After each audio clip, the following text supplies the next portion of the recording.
Hello Jai Siya Ram everyone. I hope all are doing well. स्वागत है आप सभी का आपके अपने यूट्यूब चैनल कृषि शिक्षा पर। आज के इस लेक्चर में हम डिस्कस करने वाले हैं syllabus introduction of fundamental of soil science. I am your course instructor Pradeep Kumar. I am currently pursuing my masters from BHU। So without wasting time let's get started. जैसा कि आप सभी को पता होगा कि हमने एक यूट्यूब पे मुहिम स्टार्ट किया है जिसमें आपको कंप्लीट BSc एग्रीकल्चर ऑनर्स के ऑल सब्जेक्ट है उनका सिलेबस है बिल्कुल फ्री में वीडियो क्लासेज के थ्रू अवेलेबल कराया जाएगा। साथ ही में जो PDF नोट्स है वो भी आपको time to time telegram channel पर अवेलेबल कराए जाएंगे। अगर आप चैनल पर नए हो तो प्लीज़ सब्सक्राइब कीजिए and time to time update के लिए आप हमारे टेलीग्राम चैनल को ज्वाइन कर सकते हैं जहाँ पे आपको PDF नोट्स अवेलेबल कराएंगे। साथ ही में जो क्लासेज का नोटिफिकेशन भी है वो भी आपको टाइम टू टाइम वहाँ पे मिलता रहेगा। Now we are discuss about the theory part of your syllabus। कई बच्चों का डाउट रहता है कि सर हम इस यूनिवर्सिटी से पढ़ रहे हैं तो हमारे यूनिवर्सिटी में यह सिलेबस है वो सेम रहेगा कि कुछ टॉपिक डिफरेंट रहेंगे। तो मैं आपको बता देना चाहता हूँ कि ऑल इंडिया में आप जिस भी यूनिवर्सिटी से पढ़ रहे हो और आपके ये कोर्स चल रहा है SSAC 111 fundamental of soil science, तो जो टॉपिक है वो आपके सेम रहने वाले हैं, कुछ भी डिफरेंस आपको देखने को नहीं मिलेगा। तो बिना कोई टेंशन के आप ये क्लासेस ज्वाइन कर सकते हो।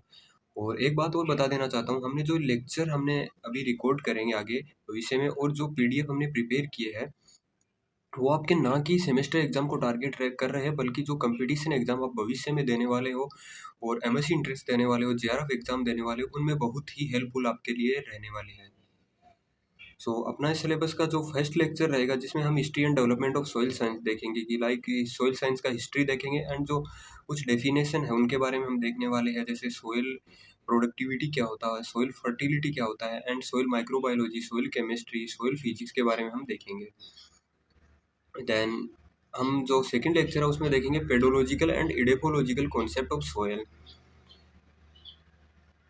देन हमारा जो अगला लेक्चर रहेगा हम देखेंगे सोइल जेनेसिस के बारे में, जिसमें सोइल फॉर्मिंग होता है रॉक्स एंड मिनरल का, उनके बारे में हम देखेंगे। सोइल जेनेसिस एक कंप्लीट प्रोसेस रहती है जिसमें हम देखेंगे कि जो सोइल फॉर्मेशन प्रोसेस होती है उनमें कौन सी जो प्रोसेस होती है वो हेल्पफुल रहती है सोइल फॉर्मेशन में।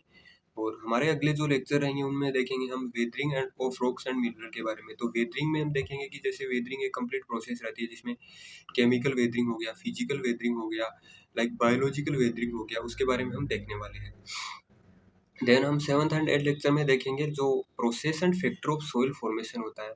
तो प्रोसेस का मतलब हो गया कि जो सोइल फॉर्मेशन में एक कंप्लीट प्रोसेस रहती है जिसमें ह्यूमिफिकेशन हो गया, लाइक सेलेनाइजेशन, डेसेलेनाइजेशन, इल्यूविएशन, आइल्यूविएशन, इसके बारे में देखेंगे। और फैक्टर की बात करेंगे तो फैक्टर में हम देखेंगे जैसे क्लाइमेट हो गया, बायोस्फीयर हो गया, पेरेंट मटेरियल हो गया, टेम्परेचर हो गया, इनका क्या रोल रहता है एक सोइल फॉर्मेशन प्रोसेस में। देन नाइन्थ लेक्चर में हम देखेंगे जो सोइल प्रोफाइल है और कंपोनेंट्स ऑफ सोइल में। तो सोइल प्रोफाइल में हम देखेंगे जैसे सोइल प्रोफाइल में डिफरेंट डिफरेंट टाइप के होराइजन पाए जाते हैं। तो होराइजन के बारे में हम देखेंगे कौन सी फॉरेस्ट लैंड में कौन सा होराइजन पाया जाता है, अपने जो ऑर्गेनिक लैंड होती है उसमें कौन सा होराइजन पाया जाता है। ये अपना एक कंप्लीट लेक्चर रहेगा। देन हम 10th और 11th लेक्चर में हम देखने वाले हैं जो सोइल की फिजिकल प्रॉपर्टी है। तो फिजिकल प्रॉपर्टी में हम देखेंगे जैसे सोइल सेपरेट हो गया, सोइल टेक्सचर हो गया, स्ट्रक्चर के बारे में हम कंप्लीट एक लेक्चर रखेंगे। देन डेंसिटी के बारे में देखेंगे। डेंसिटी टू टाइप्स का होता है, जैसे पार्टिकल डेंसिटी और बल्क डेंसिटी के बारे में हम देखने वाले हैं। एंड जो सोइल पोरोसिटी होता है उसके बारे में हम देखेंगे।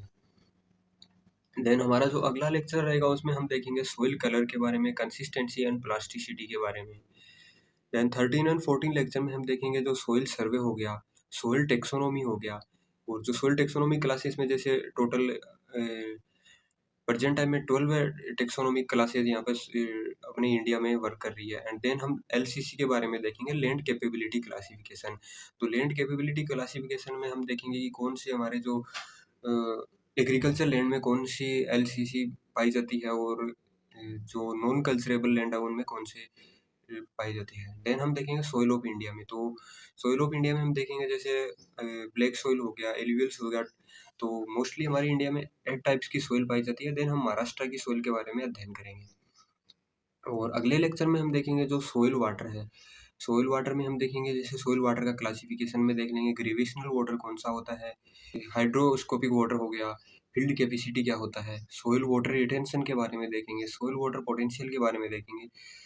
एंड देन अगले लेक्चर में हम देखेंगे सोइल एयर के बारे में, तो कंपोजिशन ऑफ गैसेज देखेंगे और जो गैसों का आदान प्रदान होता है सोइल टू प्लांट हो गया, या फिर अपन देख सकते हैं कि एनवायरनमेंट से सोइल में जो गैसेज किस तरह से एक एक्सचेंज रहता है और कौन सी प्रक्रिया है जो इस गैसों के आदान प्रदान में एक महत्वपूर्ण रोल निभाती है, जैसे डिफ्यूजन हो गया, मास फ्लो हो गया, ओडीआर हो गया, इसके बारे में हम देखने वाले हैं। और जो अगला लेक्चर रहेगा उसमें देखेंगे सोइल टेम्परेचर के बारे में, तो जो टेम्परेचर होता है या सोइल हीट होता है उसका प्लांट ग्रोथ पे क्या इफेक्ट पड़ता है उसके बारे में हम देखने वाले हैं।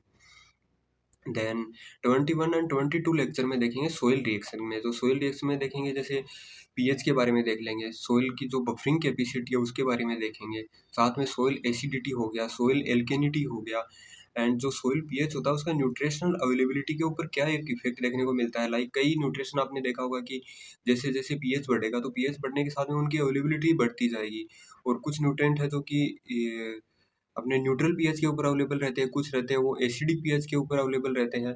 सो इसके बारे में कंप्लीट लेक्चर हमारा रहने वाला है। देन हम देखने वाले हैं सोइल कोलॉइड्स के बारे में, तो सोइल कोलॉइड्स में हम देखेंगे सोइल कोलॉइड की प्रॉपर्टी हो गया, इनऑर्गेनिक और ऑर्गेनिक कोलॉइड कौन कौन से उनके बारे में हम देखने वाले हैं। देन हमारा जो अगला लेक्चर रहेगा उसमें देखेंगे सिलिकेट कले के बारे में, जैसे आयन एक्सचेंज हो गया और जो बेस सेचुरेशन हो गया उसके बारे में हम देखने वाले हैं। और नेक्स्ट लेक्चर में हम देखेंगे सोइल ऑर्गेनिक मैटर के बारे में, जो सोइल की कंपोजिशन हो गया, जो किस तरह से एक सोइल ऑर्गेनिक मैटर होता है वो किस तरह से इन्फ्लुएंस करता है सोइल की प्रॉपर्टीज को। लाइक सोइल में अगर ऑर्गेनिक मैटर इंक्रीज हो रहा है तो सोइल स्ट्रक्चर पे क्या इफेक्ट पड़ेगा, सोइल की टेक्सचर पे क्या इफेक्ट पड़ेगा, इसके बारे में हम देखने वाले हैं। देन अगले लेक्चर में हम देखेंगे ह्यूमिक सब्सटेंस के बारे में, नेचर एंड प्रॉपर्टीज के बारे में, तो जो ह्यूमिक सब्सटेंस होता है उसका जो नेचर एंड प्रॉपर्टीज है उसके बारे में हम देखने वाले हैं। देन 32, 33 और 34 लेक्चर आपका रहने वाला है, उसमें देखेंगे मैक्रो एंड माइक्रो ऑर्गेनिज्म के बारे में, और वो किस तरह से एक बेनिफिशियल और हार्मफुल हो सकते हैं सोइल और प्लांट दोनों के लिए, और जो बायोलॉजिकल प्रॉपर्टीज हो गया ऑर्गेनिज्म की उसके बारे में हम अध्ययन करेंगे। और अपना जो सिलेबस का लास्ट लेक्चर रहने वाला है उसमें हम देखेंगे सोइल पोल्यूशन के बारे में, किस तरह से जो पेस्टिसाइड होता है उनका बिहेवियर रहता है और किस तरह से वो एक मिटिगेशन ऑफ सोइल पोल्यूशन फैलाते हैं, और साथ में इनऑर्गेनिक कंटामिनेंट्स के बारे में हम देखने वाले हैं। So thanks for watching video. अगर वीडियो पसंद आया है तो प्लीज़ चैनल को सब्सक्राइब कीजिए और अपने दोस्तों के साथ में शेयर कीजिए। So thank you everyone.